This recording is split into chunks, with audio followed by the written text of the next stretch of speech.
प्रधानमंत्री नरेंद्र मोदी ने शनिवार को यानी कि 27 जुलाई को नीति आयोग की 9वीं बैठक की अध्यक्षता की। पश्चिम बंगाल की सीएम ममता बनर्जी बैठक से बाहर चली गई और दावा किया कि उन्हें उनके भाषण के बीच में गलत तरीके से रोका गया। इसके बाद से इस मामले पर सियासत काफी तेज हो गई है।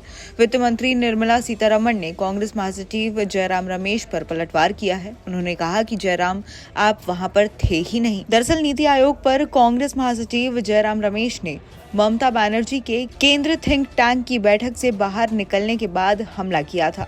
इस पर वित्त मंत्री निर्मला सीतारमण ने जयराम रमेश की पोस्ट पर रीट्वीट करते हुए कहा, जयराम, आप वहां थे ही नहीं। हम सभी ने सीएम ममता बनर्जी को सुना। उन्होंने अपना पूरा समय बोला। हमारी टेबल के सामने लगी स्क्रीन पर समय दिखाया जा रहा था। कुछ अन्य सीएम ने आवंटित समय से परे बात की। उनके अनुरोध पर बिना किसी परेशानी के अतिरिक्त समय दिया गया। माइक बंद नहीं किए गए, किसी के लिए नहीं, खासतौर पर पश्चिम बंगाल की सीएम के लिए तो बिल्कुल नहीं। केंद्रीय वित्त मंत्री निर्मला सीतारमण ने आगे कहा, ममता बनर्जी ने इस पर झूठ फैलाया है। मुझे खुशी है कि ममता बनर्जी इस बैठक में शामिल हुई। मुझे खुशी तब हुई जब उन्होंने कहा कि वे बंगाल और वास्तव में पूरे विपक्ष के लिए बोल रही हैं। मैं उनकी बातों से सहमत या असहमत हो सकती हूँ, लेकिन अब जब वे बाहर बेबुनियाद बातें कर रही हैं, तो मैं केवल यही निष्कर्ष निकालना चाहती हूं कि वे इंडिया गठबंधन को खुश करने की कोशिश कर रही हैं।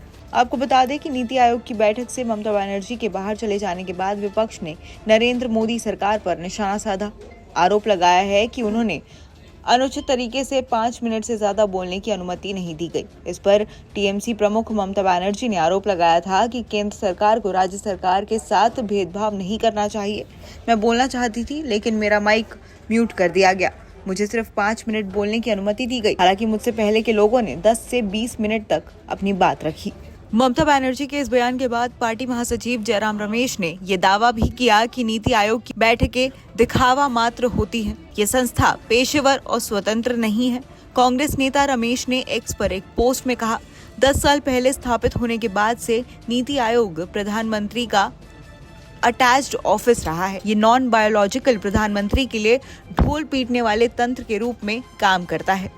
उन्होंने दावा किया कि नीति आयोग ने किसी भी रूप में सहकारी संघवाद को मजबूत नहीं किया है। इसका काम करने का तरीका स्पष्ट रूप से पक्षपात से भरा रहा है। ये पेशेवर और स्वतंत्र तो बिल्कुल नहीं है। उन्होंने कहा कि ये अलग तरह के और असहमति से भरे सभी तरह के दृष्टिकोणों को दबा देता है, जो एक खुले लोकतंत्र के मूल तत्व है। इसकी बैठक महज दिखावा मात्र ही होती है। नमस्कार, मैं हूं मानक गुप्ता। अगर आपको हमारा ये वीडियो पसंद आया हो तो इसे लाइक और शेयर जरूर करें, और हाँ, हमें सब्सक्राइब और फॉलो करना ना भूलें, ताकि आप देश और दुनिया की कोई खबर मिस ना करें। तो जुड़े रहिए हमारे साथ और देखते रहिए न्यूज़ 24।